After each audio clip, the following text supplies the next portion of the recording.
when they do nothing to protect us, when they do nothing to protect black and brown people in this country, we fight back. We take things into our own hand and we protect ourselves and fight against racism. And that's what we'll continue to do. What are you majoring in? What is your doctorate in? I study recent Chinese history. Well, I want to thank you so much for being with us. University of North Carolina doctoral student Maya Little, arrested earlier this year for dousing the Confederate Silent Sam Memorial with red paint and her own blood. That statue was toppled on Monday night. This is Democracy Now! I'm Amy Goodman. Thanks for joining us.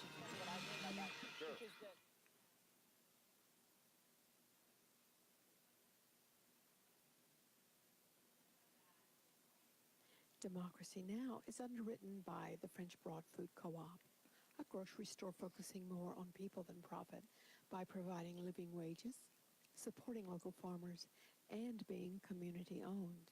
Citizens have a voice in how the co-op functions. Everyone can shop, and anyone can join.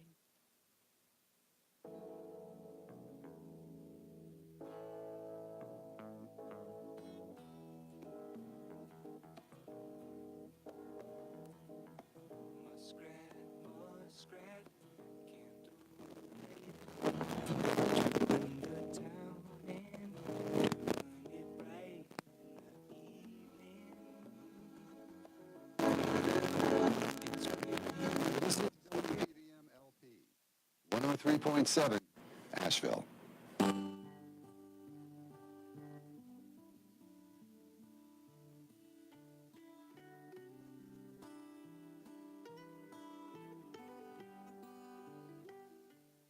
Good morning.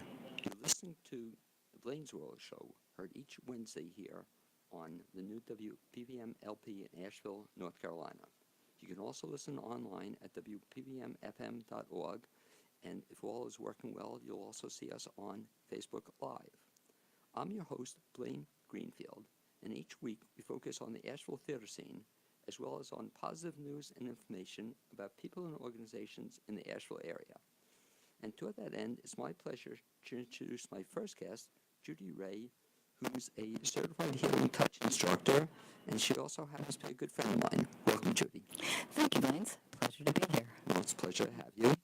And Judy has quite an interesting background, but has a background as a holistic psychotherapist, as well as a freelance writer specializing in self-help and healing. But her primary focus, and what we're going to be talking about today, is something called Healing Touch. As a certified practitioner and instructor, she's taught Healing Touch seminars to doctors, nurses, and laypersons in various parts of the United States, Europe, and South America. Director of Healing Therapies Incorporated, of the Beyond Surgery Program, and of Caring for Caregivers of North Carolina. Judy has made Healing Touch a way of life. She welcomes you with her journey with her on this path. And Judy, I guess we start off for the benefit of folks who don't know what Healing Touch is. What is Healing Touch? Healing touch is an energy modality. It's part of holistic or integrative medicine. And it's very much like Reiki. They both come from the same basic energetic source, but they have some different techniques. They can be used together with other things also. And it basically is about restoring harmony and balance to the energy field so that your own self-healing can kick in more easily. Let me ask you, Judy, then in terms of getting involved in Healing Touch, we mentioned you've been doing this for a few years. How did you get involved in it initially? I got involved in it because my life wasn't working real well in many other ways. And it was one of those synchronous events. One day a flyer came into my mailbox. I had no idea how, and it said Healing Touch Level 1. And something absolutely resonated in me. I guess it was energy. And something said to me, you're going to take this class. And I did, and that was about 27 years ago. Now, before that, you had done a lot of healing modalities. I know you'd been a massage therapist. You'd studied lots of different things. But this was something new for you when you took the courses. No, I had done none of the healing modalities before that except psychotherapy, which is considered more in the standard medical framework. But I had always been somebody who was interested in people. Let's put it that way. So this was the first time then you got into this whole Healing Touch thing. Correct. And you took the course. How actually work? What's the idea behind Healing Touch? Healing touch is based on the known concept that basically all healing is self-healing. And what that means is we have an immune system. And we do a lot of things to sort of clutter up that immune system, what we eat, how we don't exercise, our emotions and how we deal with them. So basically, energy work can complement the standard medical community. And I never tell anyone to stop seeing their regular doctor. They work well together. Healing touch tends to balance out, restore that harmony and balance so that everything else can work better. It's a natural for people going into surgery, after surgery. It's great for depression, for anxiety, for chemotherapy and radiation and other treatments, and for just well-being in life. And again, for the benefit of folks who don't know what it is or have never experienced it, describe, if you would, a simple session. And I know you also do this with two people typically with Healing Touch. It's typically done one-on-one. I have created some formats in which it is done two-on-one, and we'll get to that in just a moment.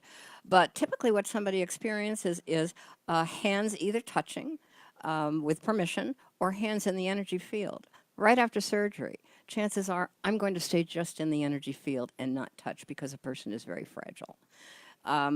The touch actually is what people really like in ordinary circumstances. It's nurturing, it's soothing, and it literally tends to almost immediately balance the frequency of the human body.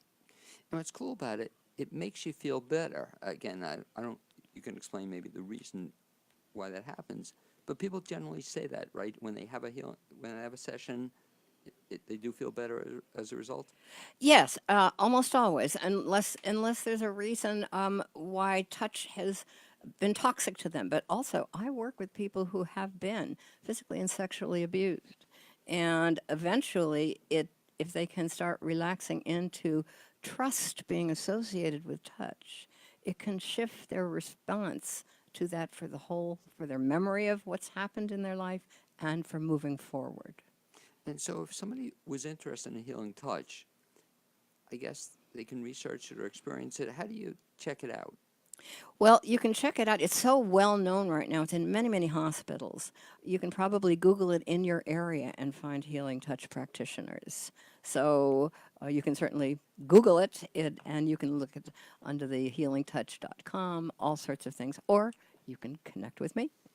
And I guess the key is people, if they're going to check it out or interested in it, they have to be open to the process. And I remember I was telling you off the air, I thought it was kind of interesting, that Cynthia once got a Healing Touch. She was in a hospital, and a nun came to her, but she didn't say she was doing Healing Touch, or she didn't say she was doing whatever. She just said, could she bless her?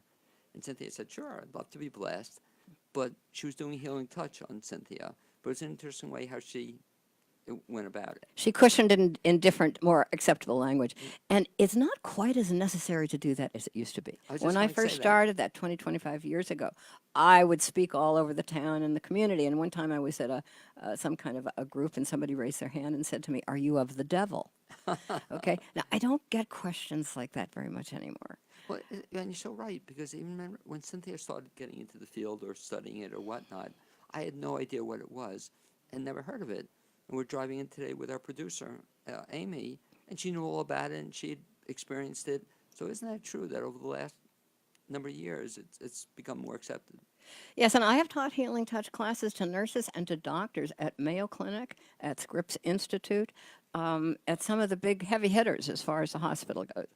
And it has found its way in there, but it also gets very political. And sometimes the medical community thinks this is like a competitor, whereas they both really work beautifully together. Is there research on the effectiveness of this? Oh, heavens, yes. Yes. Look up Research Healing Touch, okay? It's more than you'll be able to read in a lifetime. And, you know, it's incredible about it, too. It's all, the beauty of it, it's not invasive, it's not, it's not painful, it's not super expensive, whatever. It's all good stuff that you would think people should be receptive to it. And it blends with anything else too. I'm a big fan of doing it two-on-one because it's just unique for the client. I will do it while someone else is doing a massage. I'll do the energy work. Sometimes I'm touching, sometimes I'm not. and one enhances the other. And a lot of times, people who are not that comfortable with massage, the soothing of the healing touch will make them more so. And let's talk about some of the work you do, because again, you mentioned that you kind of took this healing touch, I guess, and Cynthia took a course with you, my wife Cynthia, and you've then sort of morphed that into now, you call it, which I love the concept, you now have this thing you call caring for caregivers. And what's that all about? Caring for caregivers is it's work that is giving back to community. I was I had a kind of a down period in 2016, around the time of the election and stuff. I became what you might call politically upset, and without mentioning any names or circumstances. And then after a while, I became meteorologically upset. There were all these weather things going on, and then just globally upset. And I began to realize that I was draining my own energy by things that I couldn't change. So I began to look at what can I change, and I started looking at my own community, and there were things that I can possibly change. And then I looked at what am I good at, what am I already involved in, what tools could I use? Healing touch. And right off the bat, this idea came to me that I've always noticed that there are people who are natural givers, natural nurturers, and they don't tend to get their plate filled and their chalice replenished. So I started this Caring for Caregivers, and it's literally doing healing touch for free at places or where there are caregivers of survivors of domestic violence, of sexual abuse, of human trafficking. That's where we started. And we're now also doing it at places where people have dementia, and we're working on the caregivers. There's plenty of available healing and health for the survivors and the victims. It's the caregivers we're targeting. Because when you're working on the caregivers to make them more comfortable, more at ease, it also sifts down to the survivor or to the victim of it. Well, you also are getting involved, you mentioned some of the groups you're working with, but also caregivers for people with autism. And why don't you talk a little bit about that as well?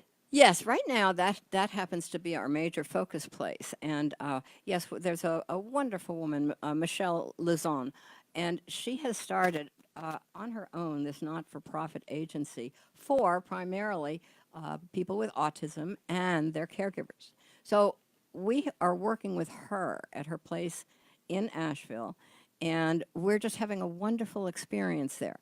And after having done this work for about a year and a half, this is the first place that I've had the motivation and the idea to possibly train the caregivers we're working on, so that I'm teaching a healing touch class specifically for them and for others, so that they can do what we're doing at their own place and we can move on to the next place. And so that's kind of my dream for this coming year. Well, also, you mentioned some of the groups you're working with. You've also taken this to some doctors' offices or some medical offices as well. Yes. For the caregivers. Yes. And offering this to them as well, just to give them, I guess, a break from their everyday routine they go through. I was myself a patient at a holistically inclined and medically inclined center, and I just thought so much of their staff that I asked the doctors there, "Wouldn't you like your staff to get some healing touch?" And they said, "Absolutely." So that was one of the first places that I created a team for this, and we started working on the caregivers there. So yes, the answer is yes. Right now, though, there's only a handful of us. We would like to be all over the community, and that's why I'm here on this radio show.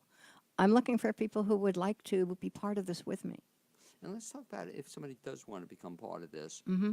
what you set up to, I guess, help spread the word. Well, first of all, if you'd like to be part of this and you've had any training in energy medicine, Reiki, healing touch, Barbara Brennan work, whatever, you're already qualified to take my one-day free training in the 2-on-1 format. When we do this with people, it's like a 20-minute format of caregiving, of healing touch, in a 30-minute time slot. And we'll do about 4 at a time, 2-on-1. And it's lovely, and it gives you a kind of a warm, healing feeling yourself, as well as knowing you're giving back to community. If you have not taken energy work, I'm having a class the weekend of September 1st and 2nd, and it's right there at the Autistic Center on Charlotte Street. and I'm charging very little for it, and I'm not refusing anyone for lack of ability to pay. I'll give you information on how to contact me if you're interested in taking this class. So what are the, like, 2 steps? So if you have no background, you should take this course Yeah, the first. 2-day course, and you will get a simplified, easy background in it. And the course is very enjoyable. You'll spend a lot of time receiving the techniques that other people are learning as well as giving them.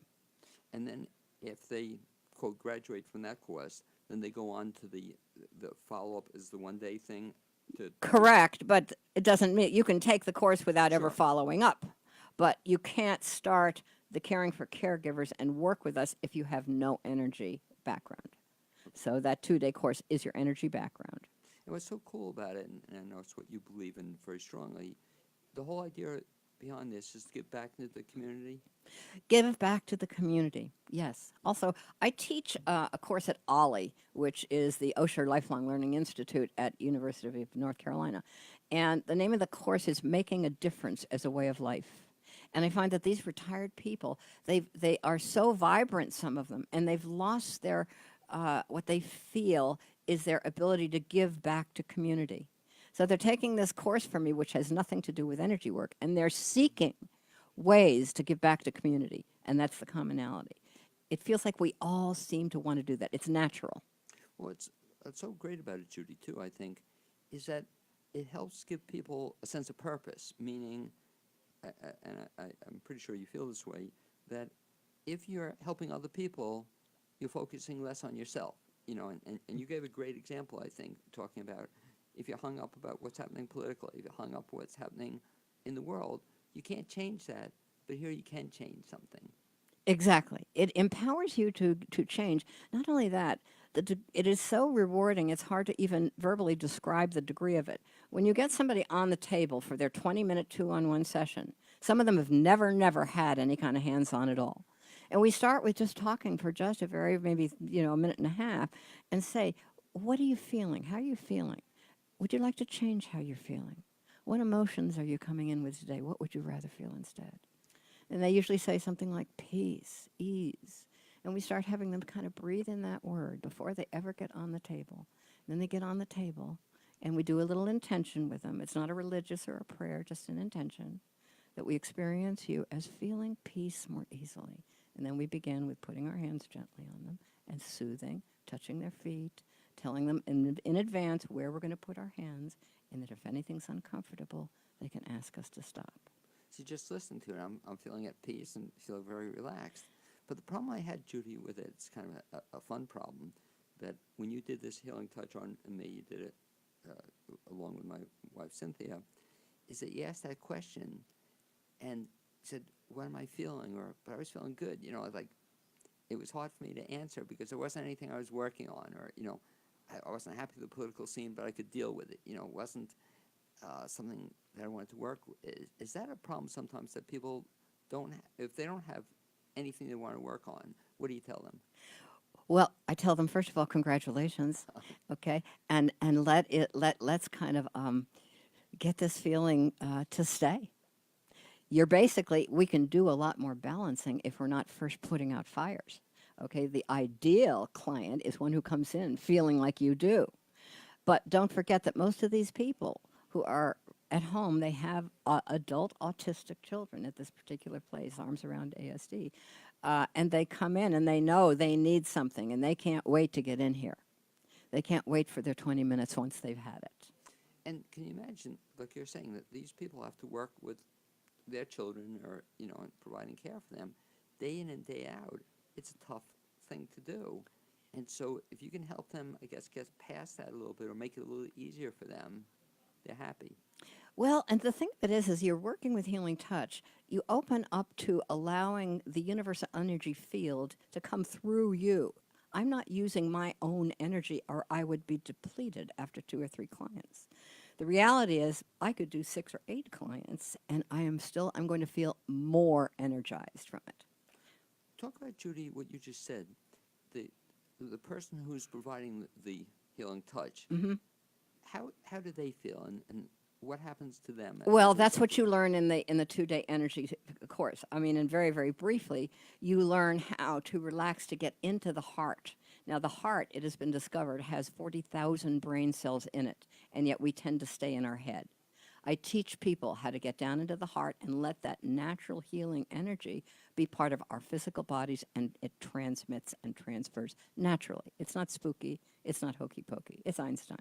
Well, what's so nice about it is that, I know Cynthia's told me when she does it, she gets out of her world, and I guess the whole thrust, and you work with people on this, is for them to concentrate on the person they're working to help, as opposed to them.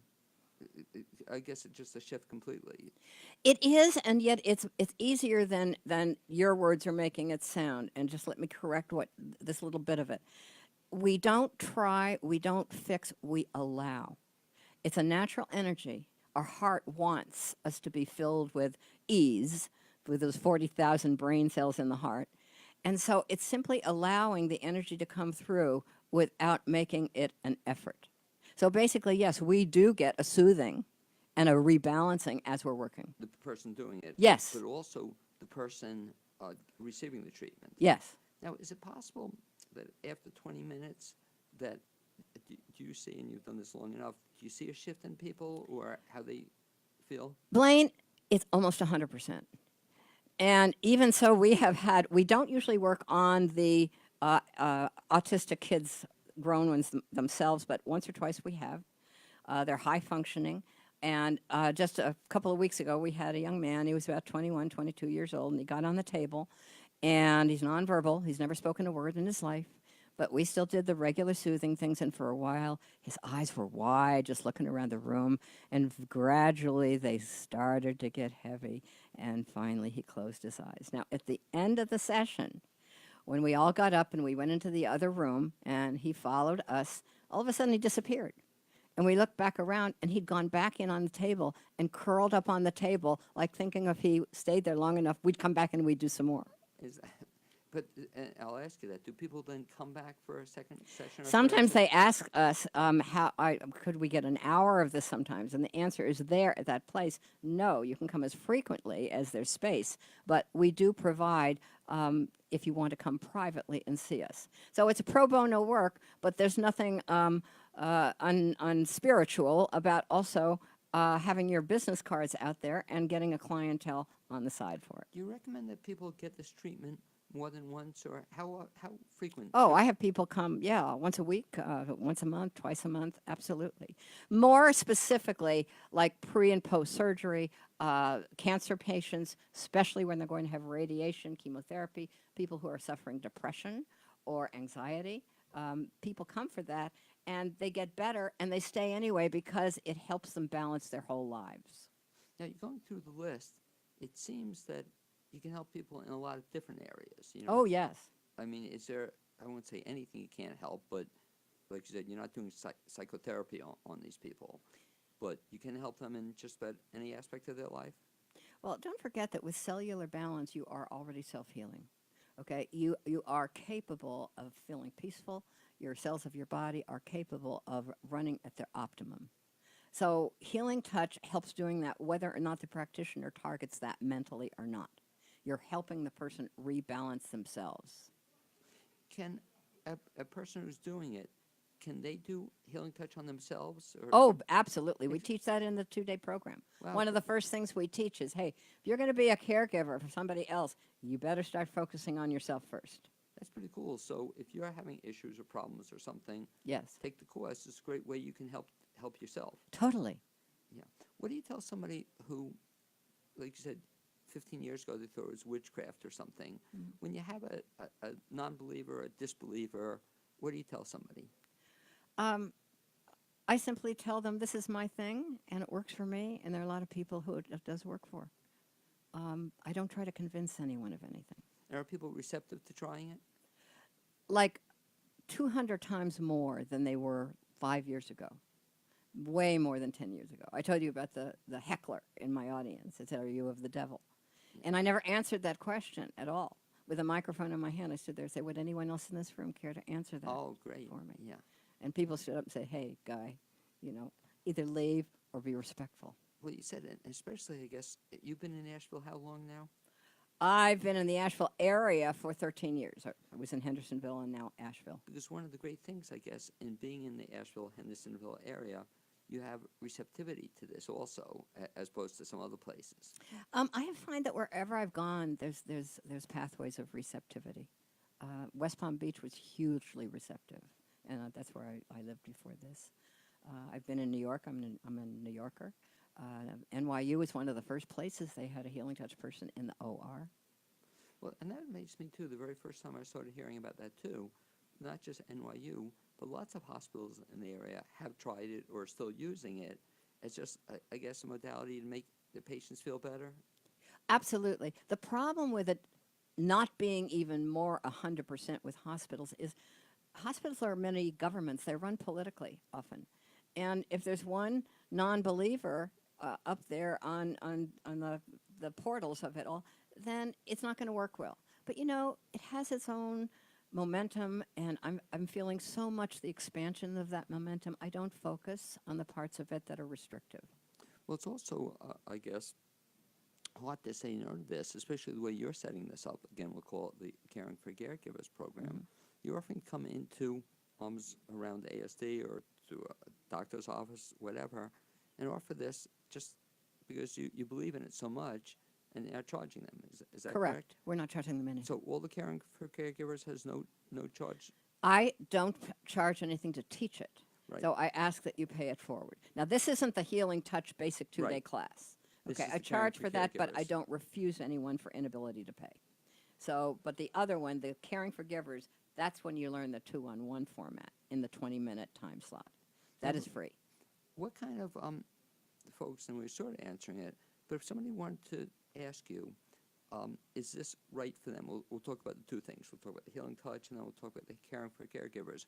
Who do you recommend should take the Healing Touch course, the 2-day course? Anyone who's drawn to it. This is energy work. Look at your own energy field when you're thinking about this, as you're hearing my voice, as you're hearing your voice. What is your feeling about it? Are you curious? Are you turned away? If you're still listening, chances are you're open to it. Okay, and then the whole idea just to come to it, and you'll make your own determination. Yes, you're going to learn a lot, and call me first. We'll talk about it more specifically, more than I can do in this time frame. How about researching it on the internet? Of course. Good idea? It's a good idea, but it does not give you the experience. You said it really beautifully. You said, your voice is already making me feel relaxed, okay? Talking to someone who really is into it and knows it is going to be much more of an encompassing experience and realistic one than just reading it by itself. And by the way, is that, quote, acceptable as somebody who receives Healing Touch or Caring for Caregivers? If I lie down, it's typically on a massage type bed. It can be. I have done Healing Touch with people standing on line for something. I've done it in a chair. I've done it on a gurney, wheeling them into the operating room. It is so forgiving. I've done it long distance. Okay, what's long distance anyway? If I'm not touching you, on the crown of the head and I'm wanting to, what constitutes long distance? Half an inch away? 12 inches away? 2 feet away? A building away? Okay, energy doesn't know the difference between time and distance. And so that can be effective too when you Absolutely. What Absolutely. about somebody like me, and I did it with you that one time? Do you get upset if somebody falls asleep? Oh, it's like our badge of honor. Right, or if somebody releases emotionally, if they weep on the table, okay, it's a release. Because that was, I kid sometimes Cynthia, I don't know if we'll learn that in the 2-day course, but the whole thing is, so you teach people to put the person to sleep, and then you go take a break for 20 minutes. No, I'm just kidding you a little bit. I don't want to. I love staying there. Oh, is What's that a break? A break for me is doing my work. Is that really cool? Is that what practitioners feel, that they're doing this and they're energized? Age-wise, I should have retired years ago. But you retire to do what you love to do. I've been doing it for 25 years.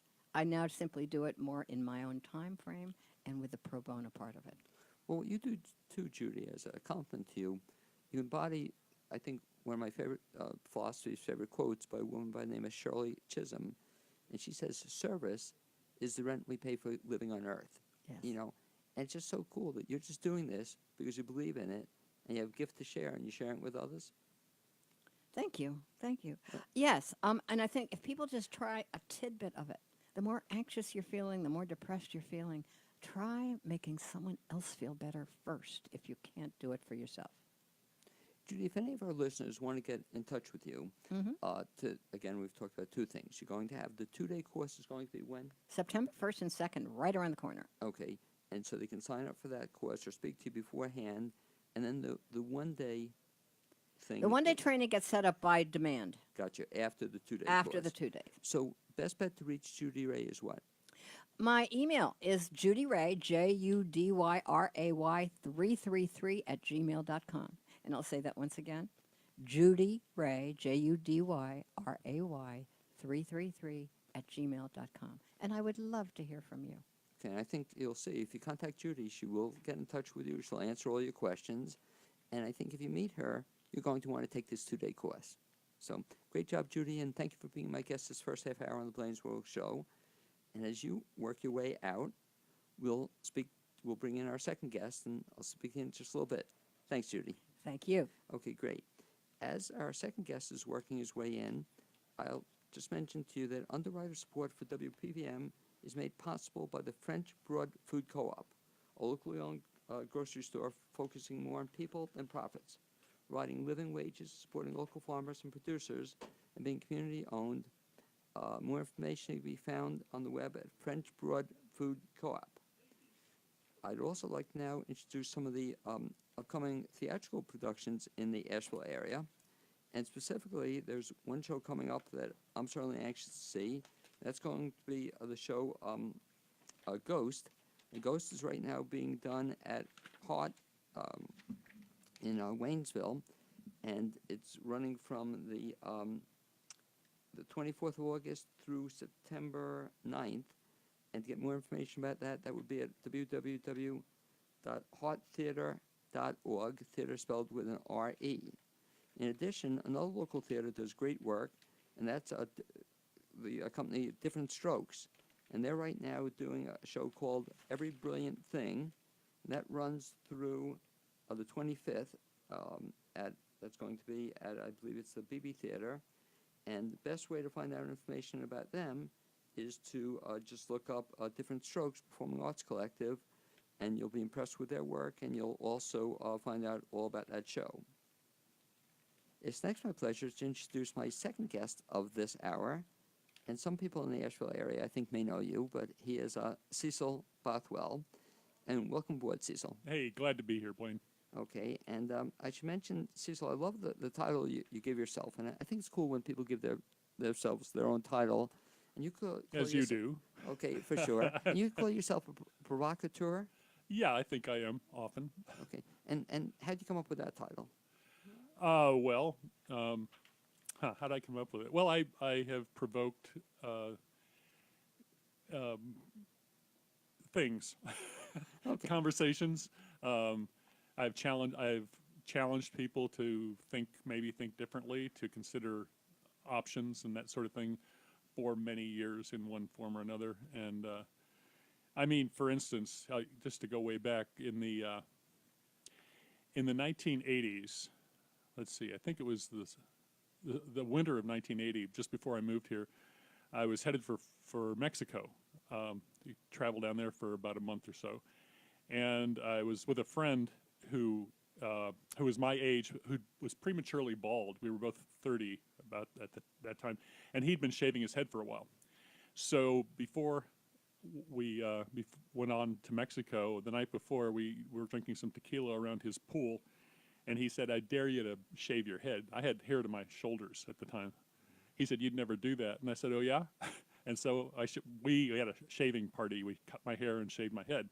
A week later, I was in Mexico standing on a seawall next to an older fella, and we got to chatting, and he turned out to be a retired cop from L.A.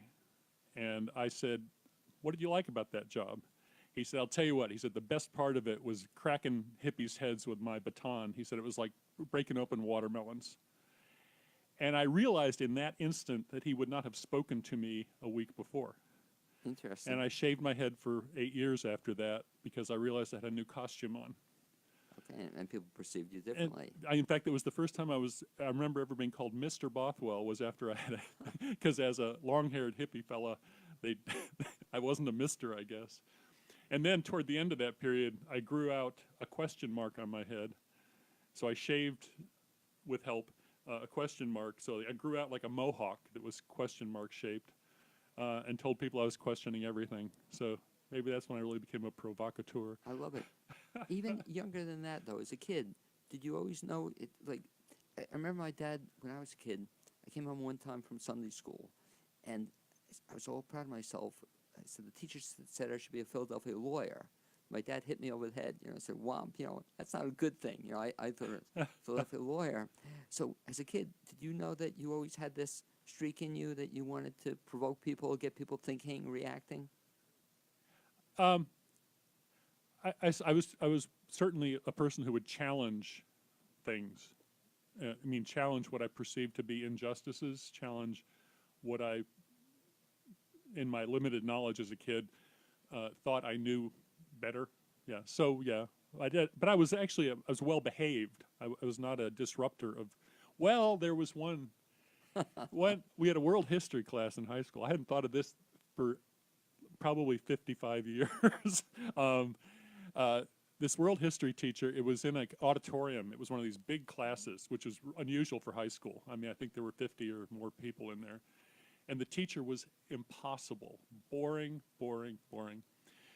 So I invented, using a drinking straw with a rubber band and some adhesive tape and a toothpick for a plunger, a way I could hold this thing in my hand and shoot BBs that would land on the stage where she was speaking. We had great fun with that. Otherwise, I was well behaved in school. Did you ever get caught on that? No, never got caught. No. Okay. That's how you got through high school. Yeah, that's it. That was lighting things up. One of the things that amazed me about you, Cecil Bothwell, it always has, is that you certainly do a lot of different things, or have done a lot of different things in your life. And just to briefly summarize your background, I just love it. It's gone from general contracting as green builder to nationally syndicated columnist to managing editor of the Mountain Express to elected office. You're the author of 11 books, recipients of national and regional awards for investigative reporting and numerous commentary. His paintings have been exhibited in numerous regional shows. He's been an organic gardener for more than 45 years. As I love it. His other car is a raft. Yeah. And I love it, too, that now all of a sudden you've become a musician, too, in your spare time. Actually, my musicianship goes way back, too. I started playing guitar when I was 14 and took 2 lessons and got fed up because the instructor was all about formal instruction, and I wanted to be a rock and roller,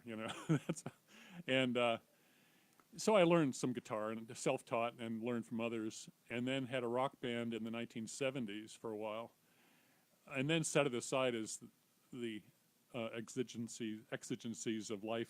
I need to earn a living, basically, and musicians, only a very thin slice of musicians earn a living, and kind of set it aside. I continue to play my guitar occasionally through the years, but a year ago, I decided to get serious again and started taking guitar lessons. I figured I really should become better, and so I've been taking lessons since last fall, and really developing much more of my style, and now I've started performing out with my instructor. We formed a duo.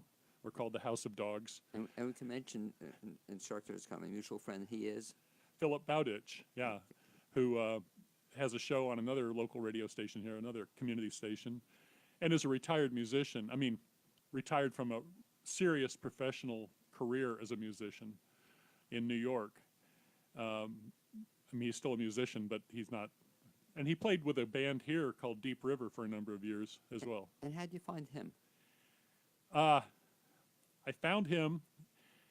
Peter Greggett was a longtime editor of the Mountain Express, the copy editor. He basically did more than anybody in the world to teach me how to write. I remember the first story I did for him in about 1989. I think the only thing that didn't get red penciled was some of the punctuation. And under his tutelage as a freelance reporter for the Green Line, which was the precursor. It was the monthly precursor of the Mountain Express. I really learned my chops as a writer, and I actually wrote the first cover story for Mountain Express about 25 years ago now.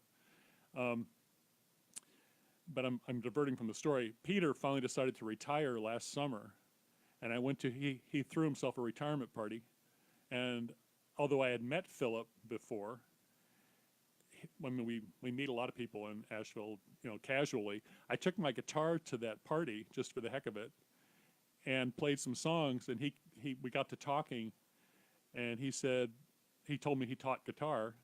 I guess he recognized that I could use some work, and I said, oh, hey, that sounds like a cool thing. So, I mean, it was one of those happenstances. And what's kind of interesting, I think, getting to know you, Cecil, a little bit, is that you seem to do things almost because they're cool to do, you know, and it just seems like you just do lots of different things, and I love that about you. I guess maybe you have a grand design, but they just seem to happen to you, and then you move into one direction into another.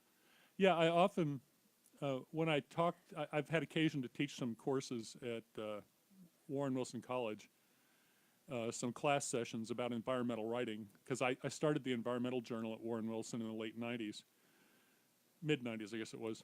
And when I talk to students there, and they ask about that, you know, how is it that you've done this and done that and everything, I think probably the core reason, the core enabler, is that I decided not to have kids.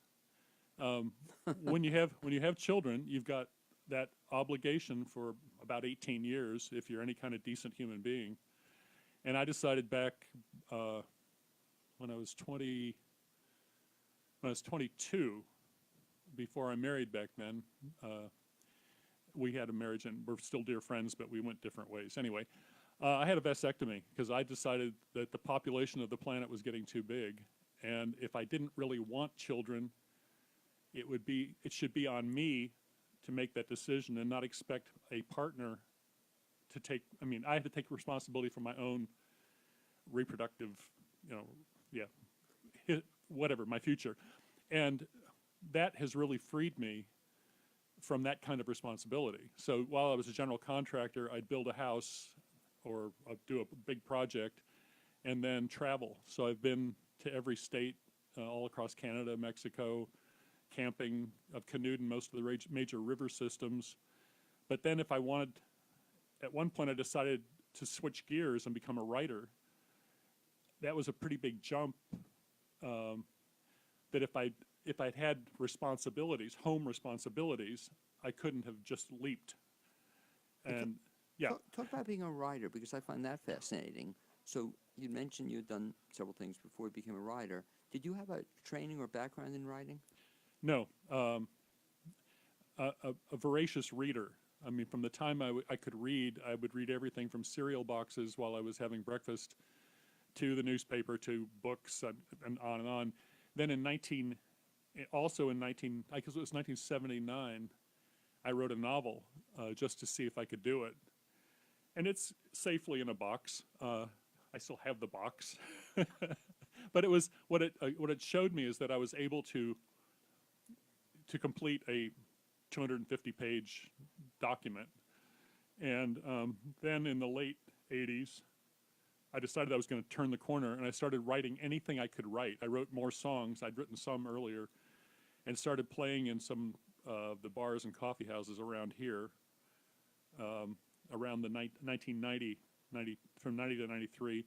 I slammed poetry. The poetry slam scene was really active here in the early 90s. Got on the national team and finished 14th nationally in 93, which isn't winning, but it isn't poetry. nothing. Yeah, poetry slams, yeah. And started contributing articles to the Green Line during that period, and then to the Mountain Express as a freelance writer. And so, let's see, one of my stories, that first story, the cover story for the first Express got picked up by two other papers in Florida and Ohio, and struck a chord with me that I could probably write a column of some sort. during that same time, I was doing commentary on WNCW radio, a weekly commentary, and I turned that into a weekly column that got syndicated by Alternet, and so I was being carried in newspapers around the country. Writing, I would advise this to anyone who really wants to learn their chops as a writer. Write every day and choose some form. For me, it was a 725-word commentary every week. And so every week I was turning out the same length, fitting my ideas into the same piece, the same puzzle, week after week after week. And I wrote over, I think it was over 400 weekly columns. That really makes you practice. I think It's like doing scales on a guitar. But I think you're giving good advice to anybody, and people don't realize that if you want to write, if you want to do anything, just do it. And I do that even in terms of some of my small business clients, that rather than talk about it, just do it. Jump into it, try it. Yeah. And then, as you said, the second, it's like, who is it, Malcolm? Is it Gladwell? Yeah. Who 10,000 hours, writing, you don't become a good writer when you write the first piece, Right. Maybe the 400th column or something, you're getting the hang of Exactly. it. Exactly. Or your point, you raised a good thing about the novel, and I want to talk about your writing as well. You wrote the first book, but you've written 10 others since then? That first book is my 12th. I mean, it was my first. Right. It's never published. So I've had 11 published books since then. And that first one, I was actively a general contractor, carpentry and masonry principally. But I decided to get up an hour earlier every day and write for an hour in the morning, which is why even today I tend to get up at 4:30 in the morning. It's my habit. And I forced myself to write 2 pages a day, good or bad, 2 pages a day. And back then it was a typewriter and cut and paste. When I went to edit, I had to use scissors and Scotch tape, in fact, some of the pages ended up being longer than legal length, and then I have to cut them off again and all that sort of thing. But I learned that, I guess one of the writing advices is to kill your babies. Don't fall in love with what you've written. Always be critical and work toward making it more clear. Another trick for you would-be writers, read what you write out loud, because most readers will sub-vocalize when they're reading. That's just something a lot of us do. That's one of the things you learn not to do if you learn speed reading, is don't say the words inside. But most people will be saying them to themselves as they read, and so if it works orally, it's much more likely to work on paper. And isn't the same advice, I guess, you would give to musicians also? Yep. That if you're learning guitar, to just take a 1-week lesson once a week is not going to cut it. Right. You have to get up at 4:30. You have to actually practice. Practice and play. between lessons, yeah. And then what you've done too is cool. You perform too. Every Right. so often. Right. Because I guess if you're taking guitar lessons, one goal, or if you write, you can do it for yourself. But isn't it nice to share it with the rest of the world too? Right, and that sharing and with feedback really helps. For instance, as I said, Peter Greggett taught me a lot about writing, because I had an editor who was correcting me, who was pointing out when my stuff didn't work for whatever reason. Did that bother you? No, I've always liked editing. I like correction. I think, in fact, that's always been, even though I'm a provocateur in some ways, I've always tried to bring to discussions something that you have talked about explicitly, although you're the one who actually put the idea squarely to me, which is, you may be right. Yeah. Yeah, yeah. I never thought of it that way, but I have felt that way. I can believe firmly that I know what I'm talking about, but that doesn't mean I know what I'm talking about. It means I believe I know what I'm talking about. Well, one of the things frankly, I admire about you too, though, is I like how you said that you believe you know what you're talking about, but you're open, it seems, at least to me, to being exposed to a different view, or to have Yeah. your view modify. And do you find that happens in your life? Yes, definitely. And I would say that was that particularly would apply in a very practical way to my time on city council. I could press and press for some solution that I thought was correct, but then I'd hear from other people on council, and you reach compromise. And I think, of course, that's one of the things that's missing in national politics these days, particularly, although it's true at the state the state General Assembly level, when one team controls the conversation completely and won't even allow discussion, won't even allow consideration. As for instance, they wouldn't even allow hearings for Merrick Garland for the Supreme Court during Obama's last year. When you completely block off consideration of ideas, consideration of people, you don't arrive at good governance. Well, and You have to be able to compromise. And I'll say I believe in this, Cecil. You know, there are not two sides to every story. There might be 10 sides to every Yeah. story. But if you just look at the one side, you're cutting yourself off. Talk about that aspect of your life too. Again, there are so many aspects of your life which are all cool, and they're sort of all different. But I guess you see the overall picture. What brought you into politics? How did you get involved in that? If you'd asked me, certainly 18 years ago, right at the turn of the century, I would never have considered being a being politically active in the sense of running for office or whatever. But in 2002, a woman named Cynthia Brown was running in the primary, the Democratic primary for U.S. Senate in North Carolina. I heard her speak here in Asheville and was so bowled over by her that I said, can I do something for your campaign? And she said, well, how would you like to organize Western North Carolina? And I said, okay, why not? So I became her Western coordinator, not really a campaign manager, but coordinating things here. And she came in second in Buncombe County and fourth statewide. And it gave me the clue that maybe I had been effective at doing that. And during that summer, I heard about Jim Hightower, the activist guy from Texas, known for his Hightower Report and so forth, that he was doing a thing around the country called the Rolling Thunder Down Home Democracy Tour. And I heard about it, and it sounded like something that would work in Asheville. So I called his office, and he said, yeah, if you can put it together, I will show up and I'll bring other national level speakers.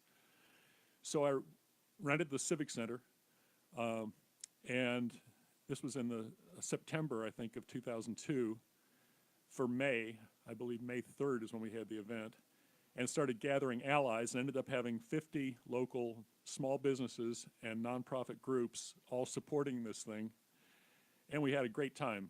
Jim Hightower, Granny D, the woman who had walked across the country at age 90 for campaign finance reform, Doc Adams. Patch Adams. Huh? Patch Adams. Patch Adams, yeah, Yeah. was one of our speakers. And Eric Alterman, a longtime writer for The Nation magazine, were our keynotes. And we had 1,500 people show up. And that started my connection with a lot of activist people here in Asheville. Well, then, let's see, I was working for Mountain Express as managing editor, and I wasn't supposed to actually be doing politics. Right. And I believe in keeping, I did keep that separate. I was not active in local politics during the time I was at Mountain X, but I covered the county and city, county commission and the city council as a reporter, and learned a lot about local government from those experiences. And then when I was fired at Mountain Express, which I attribute probably to my biography of Billy Graham, although I was never told why I was fired. 3 years in a row, I'd been tapped in the Mountain X Best of Reader poll as the best local reporter, and 2 days later I was fired, which infuriated me. But being freed up from being on the newspaper, somebody said, well, why don't you run for office? In fact, I think it was the editor, one of the editors there. And I said, I can't afford that. But a couple months later, I thought, well, the county commission race is coming up. Maybe I'll give it a shot. And I ran for Buncombe Commission in 2008 in the primary. Lost by 0.08%. Wow. To a 20-year incumbent, and quit politics. I was fed up with raising money, the whole circus part of it. Excuse me. But that summer, my cellmate at Mountain Express, Brian Sarzinski, was a great reporter there. He ran the numbers, and he said, Cecil, you got 16,500 votes, and 12,000 of them were in the city, and you only need about 6,000 to get on city council. You really should run for city council. And that's the first time you ever run for office? Yeah, that was the county, Right. that one. And then, so I thought about it, and the following winter, I decided, okay, I'll take a shot at it. So I ran in that would have been the 2009 city race, and got a seat on council that year. And then I ran for re-election in 2013 and was re-elected. And I managed to offend a lot of people for one reason or another, and I think that kind of scorched me for, I ran again in 2017 for re-election. Not really enthusiastic. I mean, I was willing to do 4 more if the voters wanted me. If I had been there, I would be in there in the mess right now. But local government is in quite a mess right now, one way or another. In a way, we caught a break by losing. Oh yeah, it's very mixed feelings. I'm not at all unhappy to not be in city government right now. Right. So would you ever want to get back into politics? Not right now. I have other irons in the fire that are important to me, and I wouldn't completely rule it out, but I don't have any intention in that direction right now. And let's talk about some of those other irons again, which I just think is so cool, that if I see you today, we'll be talking about some stuff. Then knowing you, if I interview you in 6 months, we're going to be talking about 27 different things you're into. Might be. Which is so cool.